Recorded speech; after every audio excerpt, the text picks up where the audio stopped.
Hey, Louis Max for Grind&Pivot. So, Gunhild Carling. That's right, remember that name. Amazing. Wonder Woman of jazz.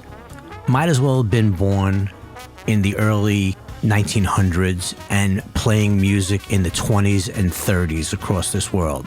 She's from Sweden, but you would think she might be from New Orleans or Harlem. Check out the conversation. She's got a lot to say. A beautiful, beautiful lady and an amazing musician. We had a great time at the end putting together an all-star band. Enjoy. Stand clear of the closing doors, please.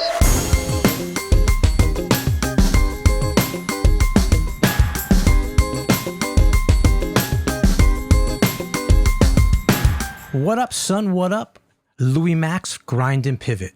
Today, I have the pleasure to speak with a multi-talented musician, singer, and entertainer. She's world-renowned for her jazz adaptations of several popular songs, and not too shabby of a singer and dancer, I might add. So without further ado, let's get down with the one and only Wonder Woman of jazz, Gunhild Carling. Gunhild, how are you? Hi, I'm feeling fantastic today. I'm so happy we can talk, and you have a very positive energy, and I feel good. I feel good. It's morning here. No, it's not. It's 1 o'clock in California, where I am right now, outside San Francisco. So the new normal is that we have to meet our audience and make people happy, make the world a happier place, but now through internet because we cannot meet in person. And I think I have been prepared for this because a few years ago I was pregnant and I had to cancel gigs and tours because I needed to slow down my tempo a little. So I started to streamline online a couple of years ago. So I have done this before, actually. So you were a little prepared. Yeah, I was a little prepared. So same week as the pandemic, the lockdown came, so I started to stream from home. But here is it a little bit more strict because musicians, we are not in California allowed to actually together at all. Right. Still on lockdown. Yeah. Correct. Yeah, it's a lockdown complete. So I play with now my neighbors and we live in the same house or almost, and we stream live. And then I invite some guests, but they are on social distance and sit and play. So it's like funny. That's great. So tell us where you're originally from in Sweden and give us just a little bit of your background. I know many people that know you and follow you probably know this, but maybe not so much from the people in the States and people that might be listening. So give us an idea of what it was like growing up in Sweden and a little bit more about your background. I was born in Sweden in a quite big city called Gothenburg. And me and my father was jazz trumpet player and arranger, composer. So and band leader. So I have 3 siblings. And together with my 3 siblings and my mom and my father, we had a band since I was 7 years old. And we were touring around all over Europe. And then I'm also interested in vaudeville and variety. So I tap dance. I play 3 trumpets at the same time. I have been working on with visual things like circus-ish things also mixed in the music.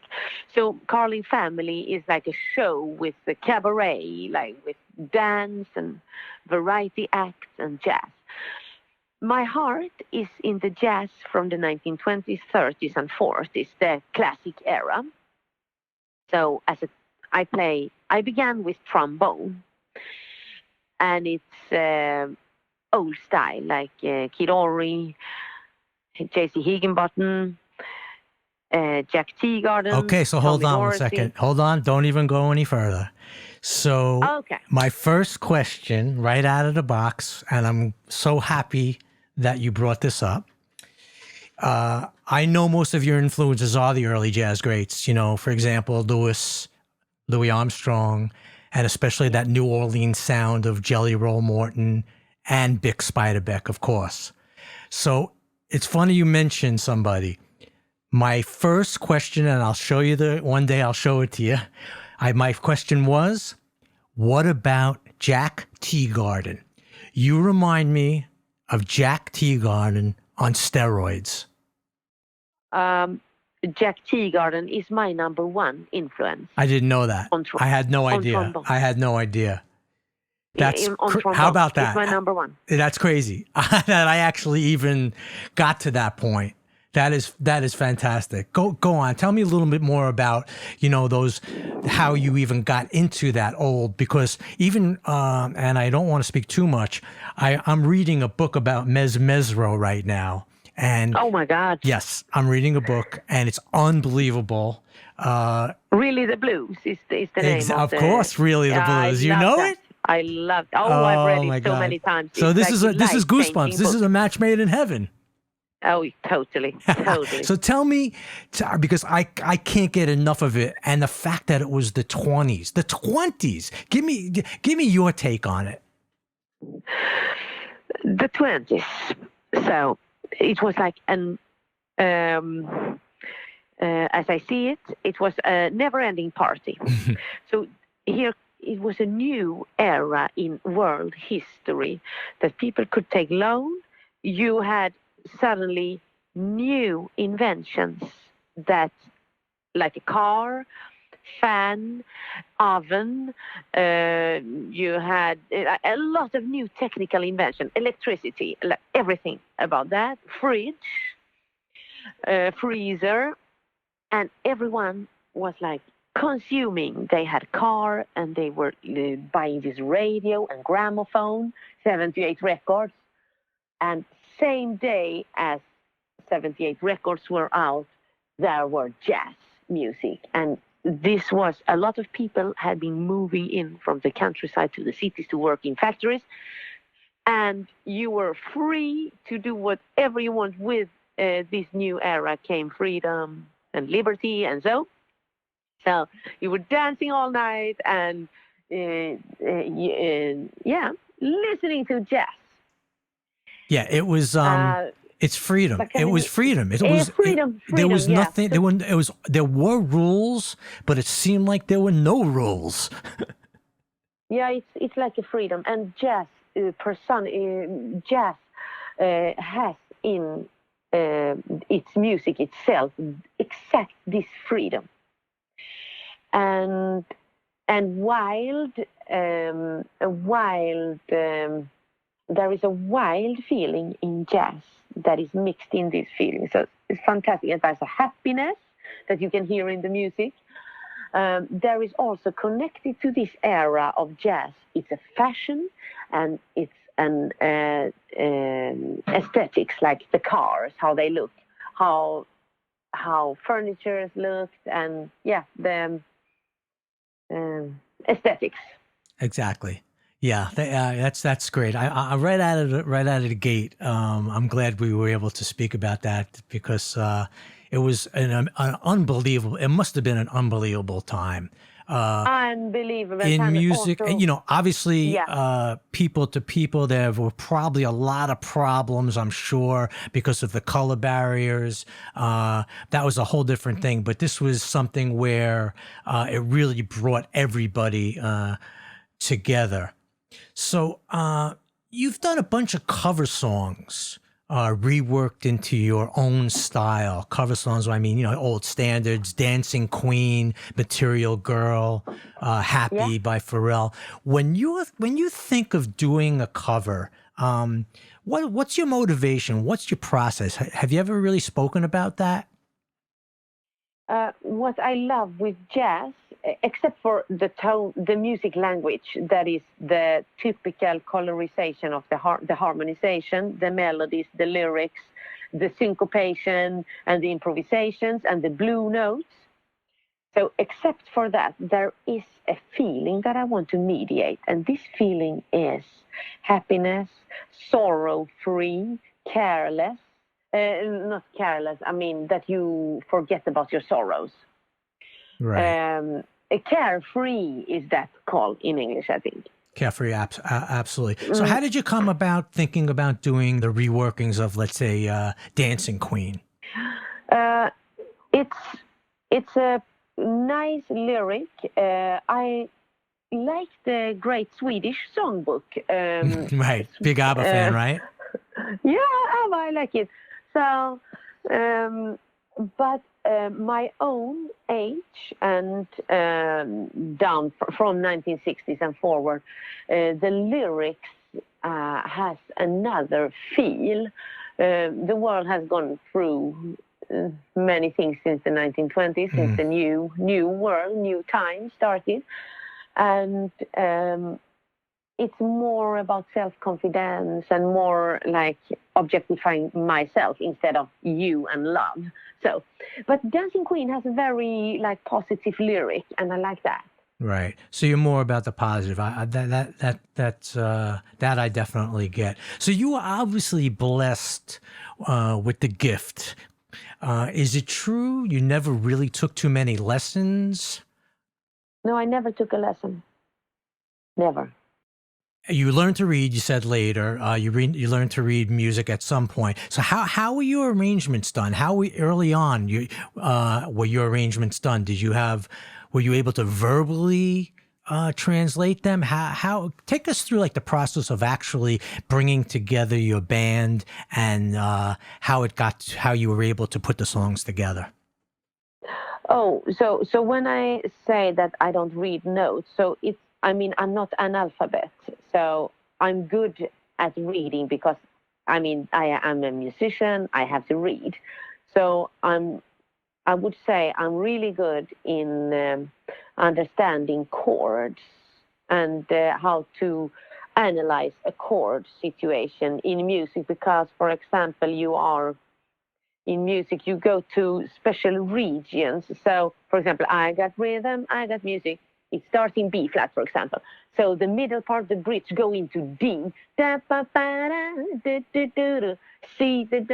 So I'm good in analyzing where the bridge. You talk about where the harmonically. bridge goes as well. Okay, yeah. Yeah, where the regions are. So as an improviser, you shall not, if there is, you shall see the whole road that leads up to a chord. So I know, okay, in 3-4 bars, we are landing on this chord. So I start improvising around this chord 4 or 5 bars earlier. And then when I land on the chord, people think, it makes sense. So music is a bit math. You shall count backwards. It's like painting or sewing is as well. You shall just count backwards. 10, 9, 8, 7. Like you shall from back. That's interesting. Wow. Yeah. So what you're saying is that you already know ahead of time where it's going, because once you hear it and then you know right away, you have to analyze it anyway, or is it automatic because you hear it? Most music is logical.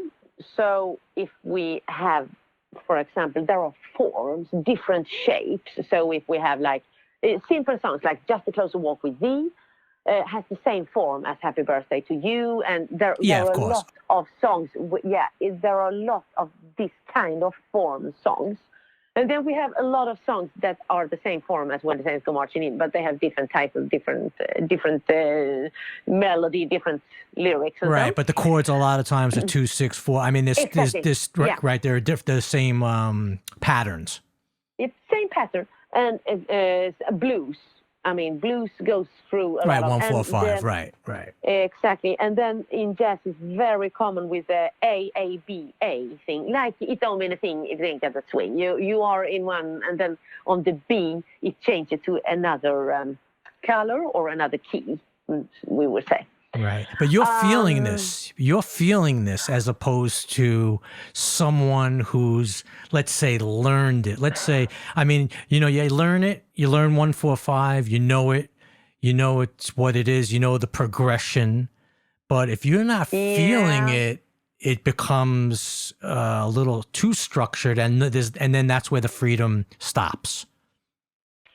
Yeah, it's hard to say what is the hen and what is the egg because I have perfect pitch, so I can hear where everybody are. Yeah, that's in the the answer music. right there. But when I look at for example, score or chord chart, I can see, it goes from C and then to E flat, and from E flat to G flat, and then over to A, and from D, G, C, back. Okay, so I see because I have done it a lot.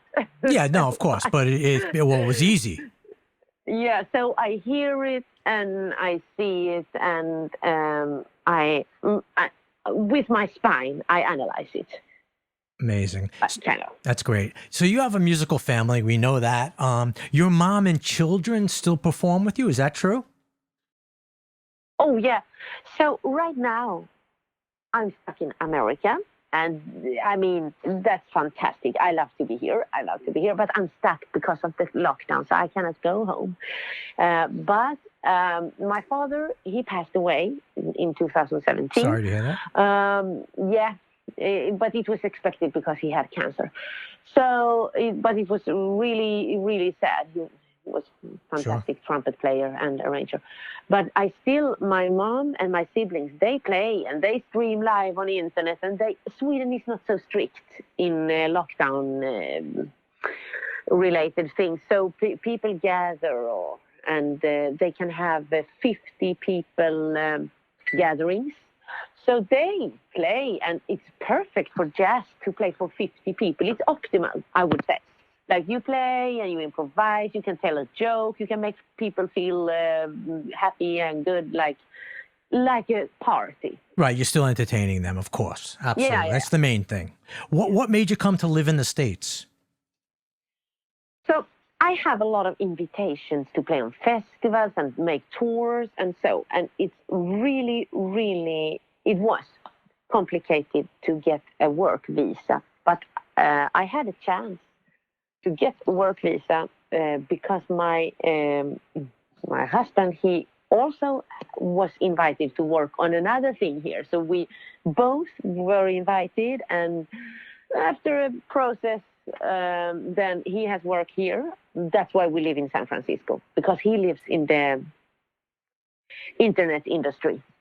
He works the tech. on The tech. Okay, right. Yeah, the tech industry. Gotcha. And I work with music, and I can work from anywhere. Only there's an internet and there's a car where I can drive away and play for people. Sure. So now I tell you something about the lockdown. Okay.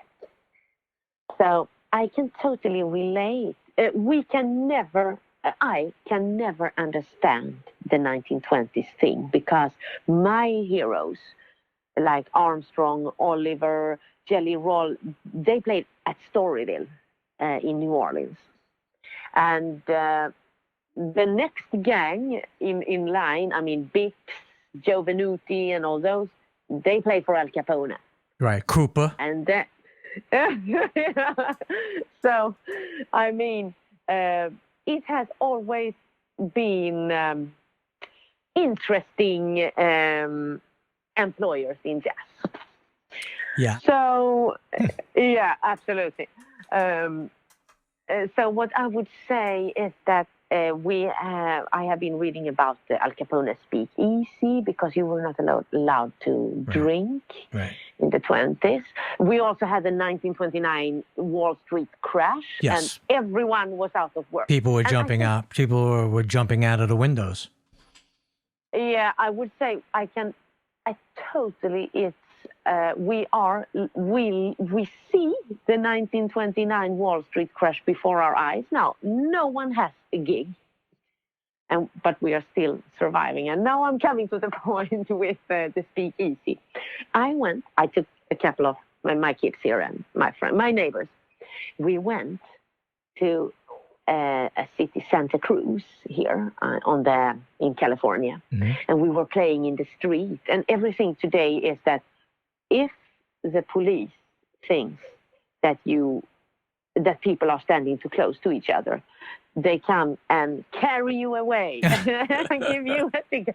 So we feel like we are on speakeasy. Right. Well, you see what's happening in New York, right? Yeah. But I mean, with all respect, I don't want to hurt anyone. Of course not. It's legal in Santa Cruz to play in the street. Right. But we played there, and there came so many people.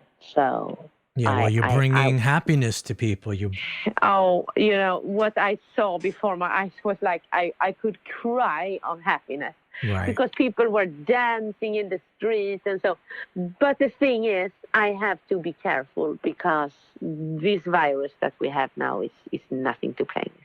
That is correct. I'm hoping so soon that we will have something a vaccine, something that will take us back and get us back to normal. It's going to be a little bit of time, I believe, but you have to be positive. You have to have hope. Yeah. And at the same time, now you just have to kind of do your thing and be smart and be aware that other people can get sick if you don't take care of yourself. Oh, yeah. And now comes the second wave. So, yeah. Exactly. So I was thinking before you mentioned, how did the Three Trumpets thing happen? When did you come up with that idea? Yeah. So this is in the 1980s. I and my family, we were a jazz band touring around, but a Danish circus came visiting in Sweden, and they needed someone to communicate with the audience, between the circus that was like high-level circus with everything you can imagine, cannonball kings and elephants and everything. But still, you must communicate with the audience. And they needed a jazz band who is standing outside the circus and just playing and making people, like it. And we were there. We played there. And I was inspired by the whole thing. There was a clown. He played 2 trumpets. And I was convinced that I shall beat him. So I shall play 3 trumpets. Yeah. Fantastic. Okay, that's a great story. I've listened to a bunch of your stuff, quite a bit of it actually, and I just want to say I really love it. I'm a new fan, and thank you.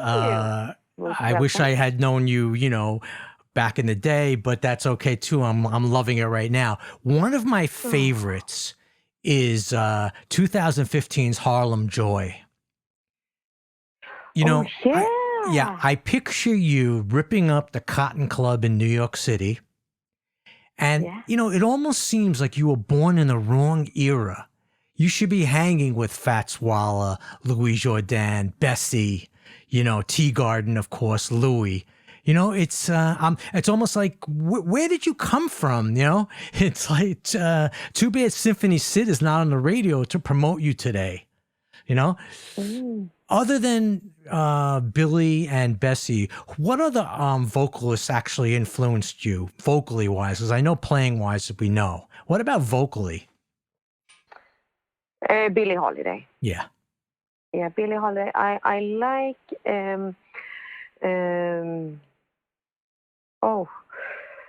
singer who sings with oh my God, brain freeze. What about Ella, One- Sarah Vaughan?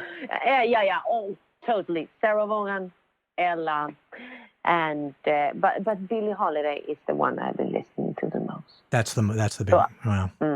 Yeah, she's the one. She has really hit my heart. Right. Now, did you feel that, because that Harlem Joy is just really rings true of Gunhild Carling. It really does.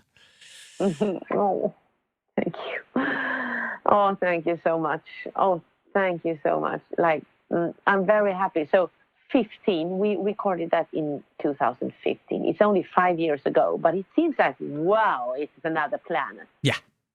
There is a before COVID and COVID. Right. BC, before COVID. Yes, that's how it's going to be. Yeah. What kind of music does Gunhild Carling listen to when she's all alone with her thoughts?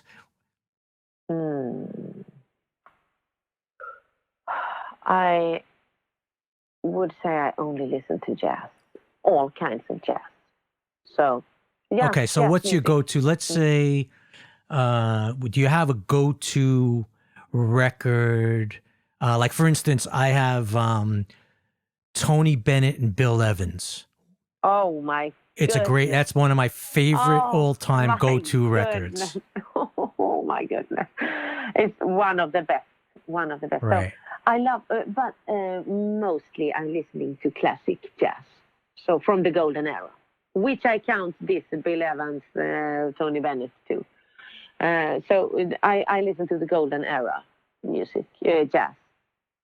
So it can be everything from Jelly Roll to Bill Evans or Fats Waller. So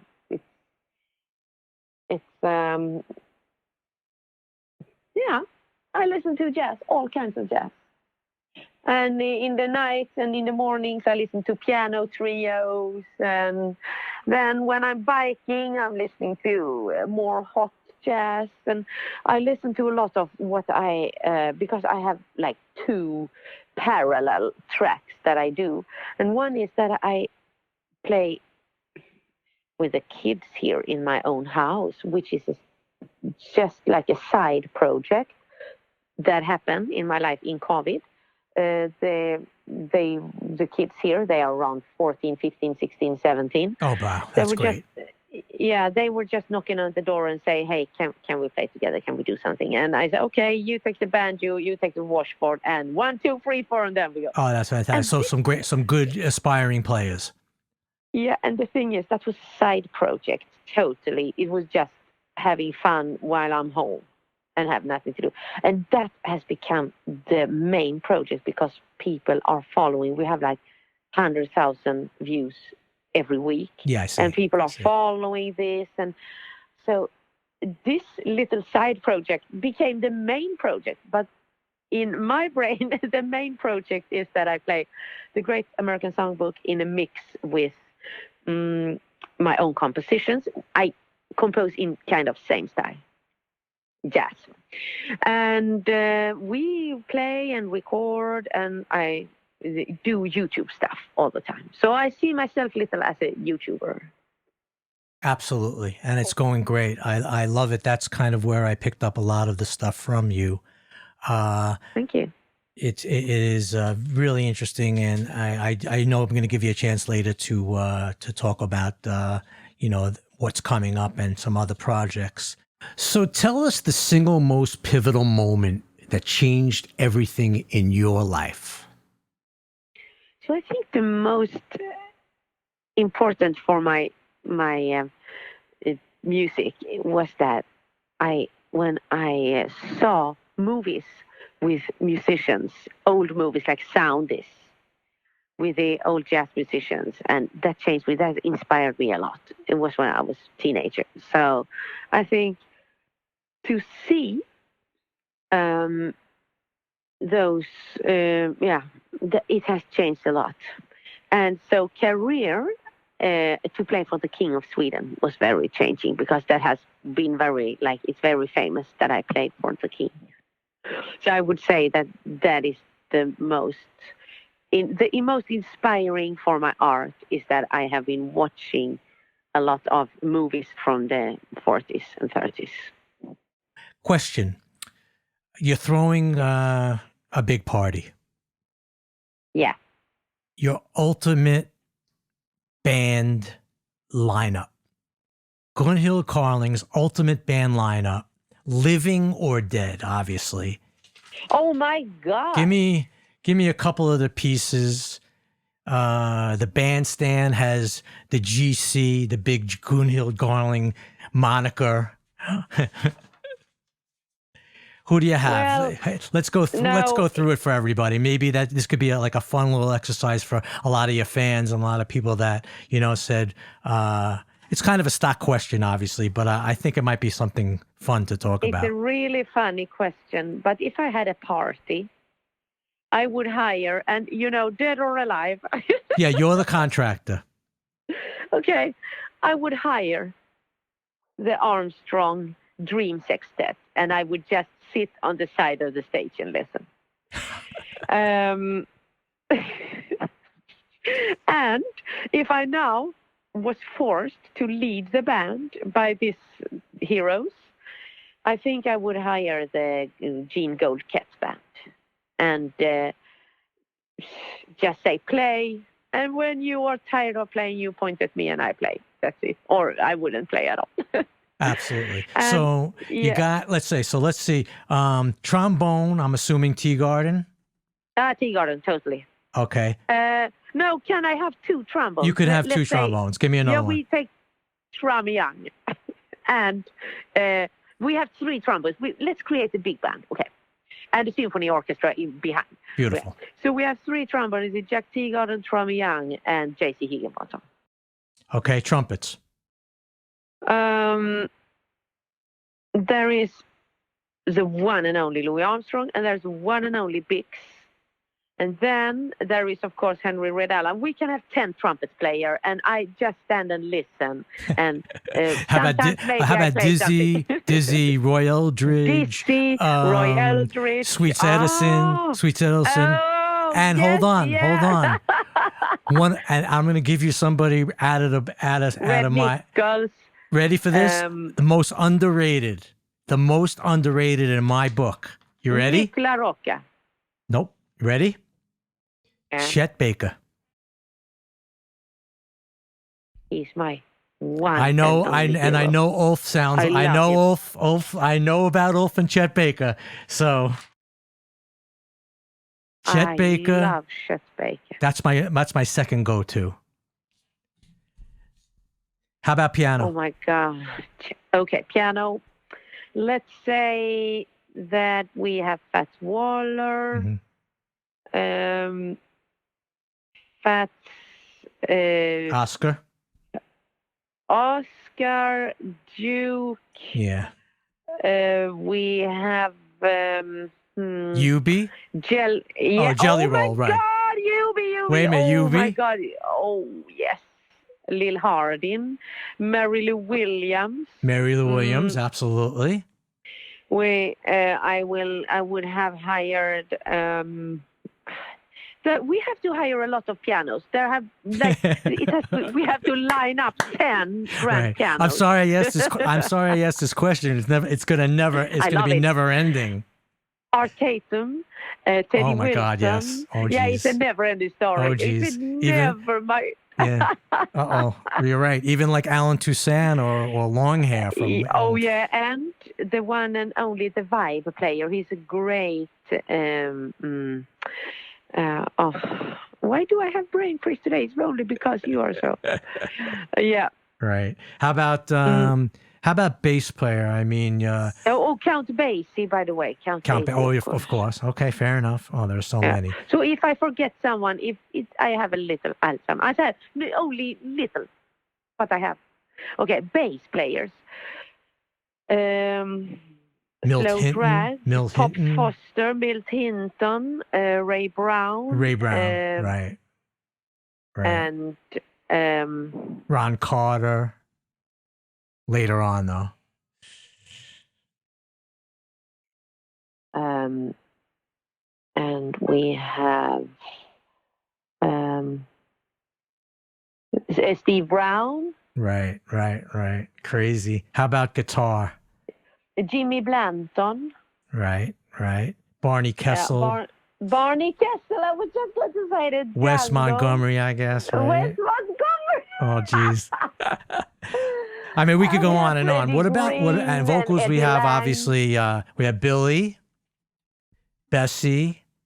Who else? Billy, Bessie, Sarah, Ella, Dinah. Dinah Washington. Oh my goodness. Oh my goodness. I know. It's Sophie Tucker. Oh my God. I know we got to go back. Yeah. You know, it's funny because I'm reading that whole Mesro thing, and he was a character, but supposedly he wasn't that great of a player. Very interesting, but he was all part of. He really brought a lot of people together. All right, so we have to do drums, and then we can stop, I guess. Gene Krupa. Correct.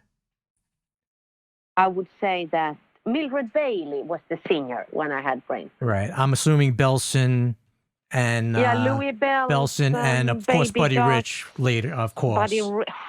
My God, Buddy Rich. Oh, there are. You know, we do we have any saxophone players in the band? What you say? We're gonna do that, and that's next. Yeah, so let's do. Then we'll do the horns. Do the sax. Yeah. Yeah. That's Lester, Charlie, Webster, Bird, right? Charlie Parker. Yeah, you know, this band will contain 1,000 people, I think. But you know, we if I have a sponsor and if I lived in the right time, I could maybe afford it. Right. Oh, by the way, we forgot on the trombone and trumpet, we have Gunhild Carling. Oh yeah, you know. What do you think? What do you think? Thanks. I think so. That was fun. That was a lot of fun. So what's coming up for you? Tell everybody a little bit about what we can look forward to and something you want to promote and talk about, because it was a really nice conversation. I really want to thank you so much for your time. I am saying thank you. I love it. So the best thing with Corona is that we don't know anything about the future, but we know for sure that the calendar is completely empty, and which is a favor in one way, because then I have to create my own for the first time. I have to create my own schedule. So I'm streaming live daily, and I have fantastic musicians here in San Francisco to play with. They play super high-level music, and it's a big pleasure. And when COVID is over, we don't know and where and when and what will happen. And it's actually okay for me to not know what will happen. Right. We live day by day. This is true. But it's interesting how you're taking a positive outlook. You're creating. You're actually learning and meeting new people with different, I'm sure, attitudes. The young ones, especially, which I think is fantastic, because that's the future. And you're finding that is there an abundant amount of jazz, kids playing jazz, or it's still a little bit on the fringe? I have done something that was like interesting in my life. I moved from Sweden to America, so as I done, so it's not so different, but it's a little different. So in the area where I live mostly immigrants, like me. They are from all parts of the world. Mm-hmm. So many of them didn't know what jazz was. They have completely different backgrounds. But the acceptance and the admiration of jazz is very big in America. It's never anyone complaining that you play jazz. Everyone say, "Oh, I love it." Correct. So it's a very positive, your very positive reception here with jazz. People love it. They start to dance, they laugh, they praise it. So I love it. I mean, I'm in the right place. No doubt Then, about it. No doubt about it. That's great. So but I must say something that is similar with Sweden and America and wherever we are in the world, that if shopping is online, everything is online today. So that is typical for our time when we live now. And I soon figured out that I mean, as a jazz musician, you must have a personal, unique tone. You must have a personal, unique phrasing. Even if I'm channeling Bix and Louis Armstrong, I anyway must have a personal, unique tone, because I must touch the people that listens around me right now and hears. Well said. Absolutely. I could not agree. I could not agree more. Absolutely. Oh. Well, it's been it's been amazing. I could speak to you forever. I really could. I have so many other things I wanted to talk to you about, but I do want to say thank you so much. And I only wish you good things, good health, good happiness. Thanks. And please give us, tell everybody out there where they can find you online, and where they can hear the great Wonder Woman of jazz.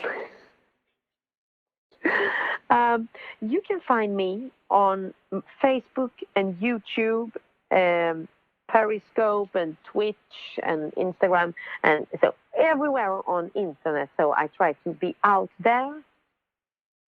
And also, if you want to start your own jazz band, you can. I share my arrangements and my subscription of solos and IDs on Patreon. So easy. Everyone can start to play jazz, have his band. So that is, I want to inspire others to be my Patreon. Gunhild Carling is my name. So that's Fantastic. what I do. Absolutely. Gunhild, a pleasure. You know what? It was such a pleasure. We are such a match. Thanks so much for listening. Please smash the like button, subscribe, and follow us on social media at Grind&Pivot, and we welcome any and all comments. Shout out to the crew behind the scenes. Couldn't do it without you. Dorothy Goldstein, John Hart, Ian Lidovich, Russ McMahon, and Spur Digital Media. Stay safe, stay well. Peace.